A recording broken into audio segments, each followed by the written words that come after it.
तो हम इसको एयरक्राफ्ट को पिचअप करके रोटेट करेंगे ताकि ये एयरबॉर्न हो सके। ये एक इंजन फेलियर, जी, अब ये दूसरा इंजन। ये दूसरा इंजन फेलियर जो फ्लिकरिंग हुई।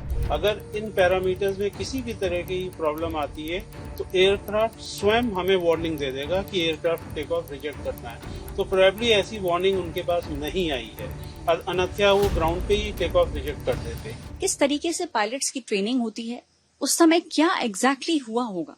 क्योंकि हम जिस रनवे की बात कर रहे हैं, अहमदाबाद का रनवे, हम यहाँ पे शूट करने आए हैं। हमारे साथ कैप्टन आलोक हैं। कैप्टन आलोक अहमदाबाद रनवे के ऊपर कई बार उड़ान भर चुके हैं। क्या हुआ होगा और पायलट्स को किस तरीके से ट्रेनिंग दी जाती है, हम आपको ये बताएंगे। कैप्टन आलोक, हाय। हाय ऐश्वर्या।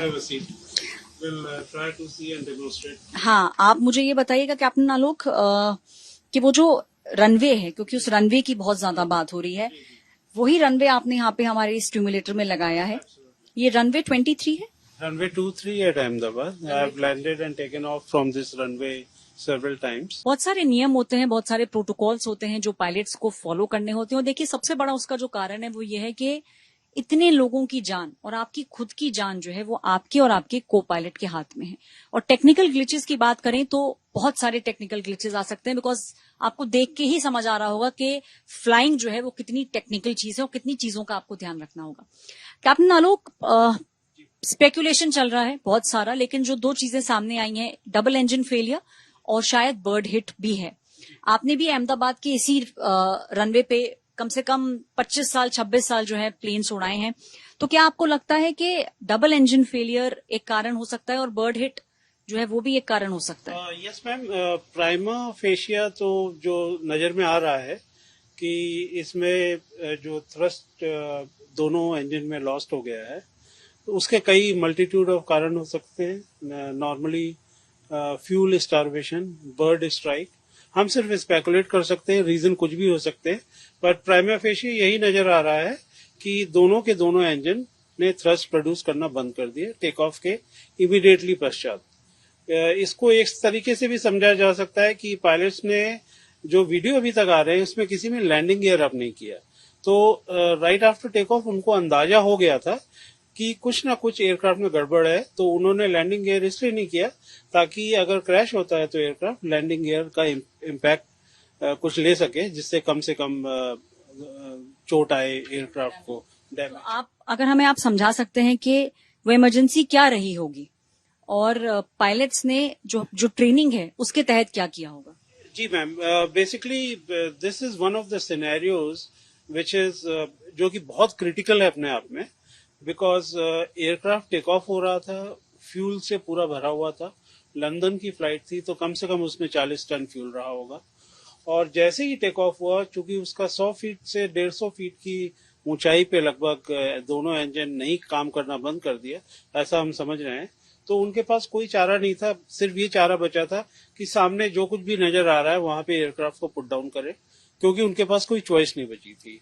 उन्होंने लैंडिंग गियर नीचे रखा और बाकी उनके हाथ में कुछ और बचा नहीं था, क्योंकि अगर एयरक्राफ्ट के पास थोड़ी बहुत भी हाइट होती तो they would be able to उसको मैनूवर करके वापस लाके लैंड कर सकते थे। अगर सिर्फ एक इंजन फेल हुआ होता तो पायलट्स इसमें पूरी तरीके से ट्रेंड होते हैं एयरक्राफ्ट को कंप्लीटली हैंडल करने के लिए, पर ये अपने आप में एक बहुत ही रेयर दुर्घटना हुई जिसमें कि दोनों इंजन फेल हो सके, इसमें पायलट कुछ भी नहीं कर सके। आप अगर हमें बताएंगे कि किस तरीके से वो इमरजेंसी होती है? जी मैम, मैं आपको ये करके दिखा सकता हूँ कि एक्चुअली में उस एयरक्राफ्ट को मोस्ट प्रोबेबली किस तरीके से उसका टेक ऑफ पाथ और सामने क्रैश होने का पाथ रहा, तो हम उसको एक बार इमिटेट करने की कोशिश करेंगे है ना आपको, ताकि आपके और आपको दर्शकों को अनुभव हो सके। धन्यवाद। तो आप पार्किंग गियर, जैसे कि नॉर्मली लैंड ऑफ के टाइम जो फर्स्ट चीज की जाती है, पार्किंग गियर आपने ऑफ किया है। अब ये थ्रस्ट रिवर्स जी तो हम टेक ऑफ पोजीशन जी लेके जाएंगे। जी।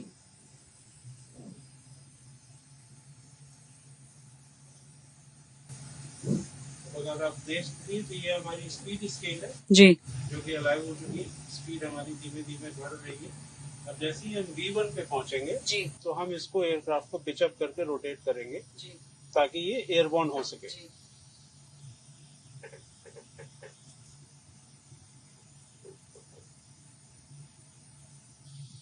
आप देख सकते हैं ये हमारे इंजन के पैरामीटर्स हैं जिसको कि हम लगातार टेक ऑफ के समय मॉनिटर करते हैं और मेक श्योर करते हैं कि सारे पैरामीटर्स विद इन रेंज हैं।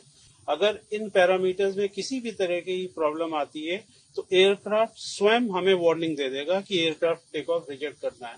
तो प्रोबेबली ऐसी वार्निंग उनके पास नहीं आई है, अन्यथा वो ग्राउंड पे ही टेक ऑफ रिजेक्ट कर देते। अब ये हम V1 पे पहुंच गए हैं, अब हम इस एयरक्राफ्ट को टेक ऑफ करेंगे। अब ये देखिए यहाँ पे इसी प्रकार से वो एयरक्राफ्ट टेक ऑफ हुआ था और उसका ये एक इंजन फेल हुआ। आप देख सकती हैं यहाँ पे एक ये जो गिरावट हो रही है ये एक इंजन फेलियर। अब ये दूसरा इंजन फेलियर जो फ्लिकरिंग हुई जी। अब आप ये देख रही हैं, हाँ। तो इसको पिचअप कर रहा हूँ एयरक्राफ्ट को, लेकिन इंजन फेल होने की वजह से एयरक्राफ्ट हाइट नहीं ले पा रहा है और इस तरीके से ये बिल्डिंग में क्रैश हुआ। यही एक्चुअल बिल्डिंग के सामने जहाँ पे एयरक्राफ्ट क्रैश हुआ।